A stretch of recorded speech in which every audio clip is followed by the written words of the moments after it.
This is what you said. The Prime Minister is saying we wouldn't be able to access the single market unless we accepted the free movement of people. Yeah. Let me tell you, that is completely and utterly untrue. But the Prime Minister is right. Of course, we still have access in the sense that in or out, we'd continue to trade with the EU. Good.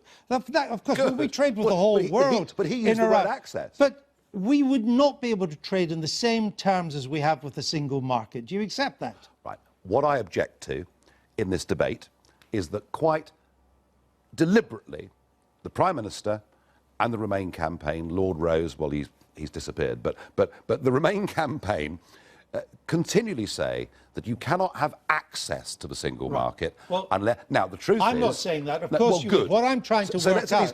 I'm trying to work out what is the basis, do you think, if we left, what basis would we have access? Okay. For the viewers, can we just clear this up? The whole world has access to the single market, all right? So let's just get that straight. Trying to work out the basis. Now, the question is, on what basis do you have access? That's what I've been asking. Right, okay. Let's ask ourselves a bigger question. Why did we join the European project 40 years ago? I would just like an answer to the question I've asked. What basis? I'm going to explain it to you. We joined for tariff-free access to the European market in a world of high tariffs. We now live in a world of low tariffs.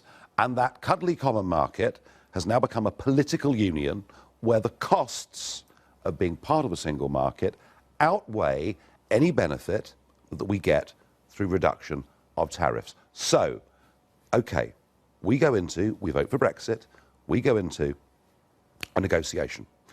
Let us just for the moment assume that the Germans and the French decide they're going to cut off their noses to spite their face with their biggest trading partner in the world, and we go to WTO rules with tariffs. That's the worst case scenario. The Germans and the French decide they're going to cut off their noses to spite their face with their biggest trading partner in the world, and we go to WTO rules with tariffs. That's the worst case scenario. And we go to WTO rules with tariffs. That's the worst case scenario. That's the worst case scenario.